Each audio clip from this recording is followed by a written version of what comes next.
हरियाणा विधानसभा का मानसून सत्र खत्म हो गया। 2 दिन चले इस सत्र में सरकार ने करीबन 1 दर्जन जो है बिल पास करवाए। वहीं विपक्ष की तरफ से भी सदन में कृषि बिलों को लेकर काफी हंगामा किया गया। सदन की 2 दिन की कार्रवाई पर बातचीत करने के लिए हमारे पास बीजेपी के विधायक लक्ष्मण जी हैं, उनसे बात करते हैं। सर, जो कल मानसून सत्र खत्म हुआ है उसके 2 दिन की कार्रवाई को आप सरकार के नज़रिए से कैसे देखते हैं? सबसे पहले तो राष्ट्रीय खबर का मैं धन्यवाद करता हूं। और 2 दिन का जो मानसून सत्र रहा है बड़ा काबिल तारीफ रहा और हरियाणा की जनता के लिए अनेक बिल पास किए जो हरियाणा के हित में है। सर, अगर बात करें तो कृषि बिलों को लेकर विपक्ष ने भी बहुत हंगामा किया। सरकार ने उनके ना तो प्रस्तावों को माना और जब वो डिवीजन की बात करे तो सरकार ने उसको भी लिख कर नहीं दिया 3 कृषि कानूनों को लेकर। इस पर क्या कहेंगे? क्या आपको लगता है कृषि कानून वाकई में किसानों के हितैषी है? निश्चित तौर पे किसानों के हितैषी हैं, ये तो उन्होंने भी माना है, अपोजिशन ने भी माना है, सदन में भी माना है। उन्होंने कहा ये 3 तो ठीक है लेकिन चौथा हमारा और कर दो। जबकि उस चौथे करने में परेशानी ये आती कि भाई हम जब कोई भी सस्ते पे माल खरीदता तो सब पे मुकदमे दर्ज करने का कहाँ से वो। तो ये तीनों बिलों को तो विपक्ष ने भी माना है और हमने कहा भाई सब चर्चा पहले होगी, उसके बाद जो आप करना चाहते हो, नो कॉन्फिडेंस मोशन लाना चाहते हो, आप वोटिंग डलवाना चाहते हो तो उसके लिए सरकार तैयार है।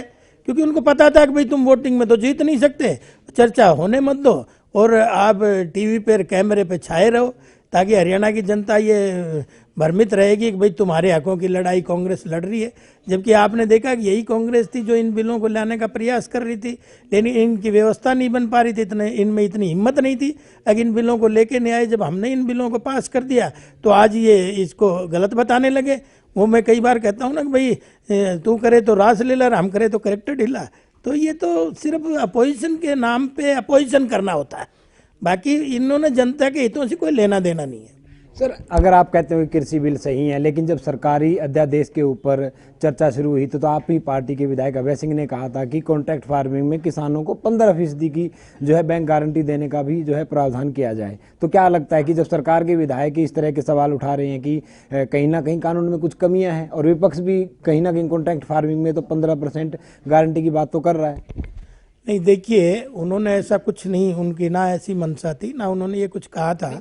लेकिन उन्होंने जब ये बोला है, मैं सदन में ही उपस्थित था और सदन में जब उन्होंने बोला उनका ये भाव नहीं था। उन्होंने ये कहा है कि भाई ठीक है, उन्होंने अपना सुझाव अलग से दिया है, लेकिन उन्होंने जैसे कृषि इस बिल के ऊपर जब उन्होंने पूरा विस्तार से वर्णन पूरे सदन को सुनाया तब तो कोई भी उसकी बड़ाई नहीं कर रहा था। छोटी सी बात उन्होंने ये कहा कि इसमें बैंक गारंटी हो जाए, तो उन्होंने उनके हिसाब से ये सही हुआ होगा। और कोई बात नहीं, जब चर्चा होती है तो नेगेटिव पॉजिटिव निकल के चीज़ों के आते हैं, लेकिन ये तो भविष्य के गर्भ में है कि किस तरह से ये बिल रहेगा। लेकिन मेरा ये मानना है कि आज किसान के हित में ये तीनों बिल हैं और मोदी जी की कलम से कभी भी गरीब और किसान का अनहित हो ही नहीं सकता। तो इसमें तो हित करने का काम किया है और मैं समझता हूँ कि किसान इस 74 साल की आज़ादी के बाद अगर उन पुराने ढर्रे पे अगर उभरता, आर्थिक आज़ादी मिलती तो मिल जाती।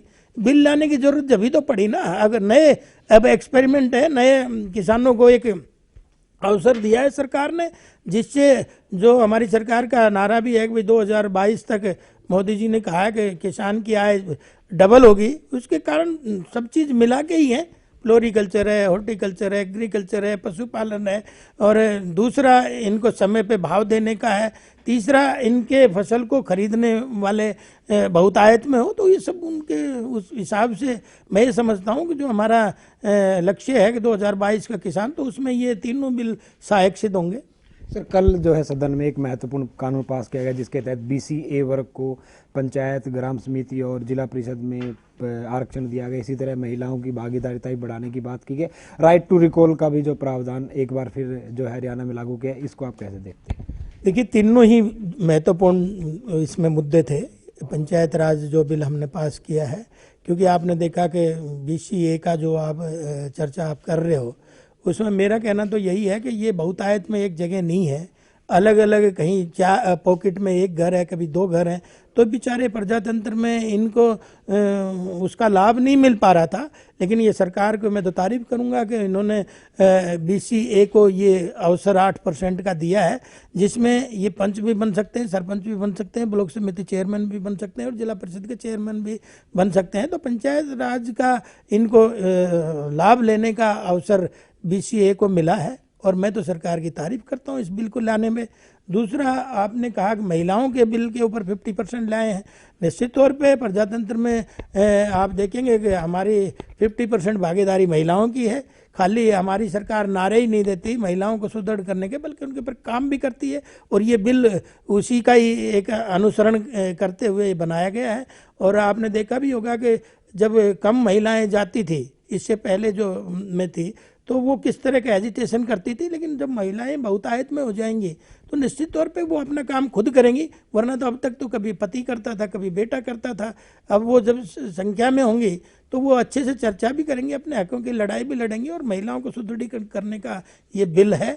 और मैं तो तारीफ करूँगा आदरणीय मनोहर लाल जी की, इतना अच्छा बिल लेके आए। सर आखिरी सवाल, सिरसा डेरे के प्रमुख राम रहीम जो जेल में हैं, उनको सरकार ने पैरोल दी।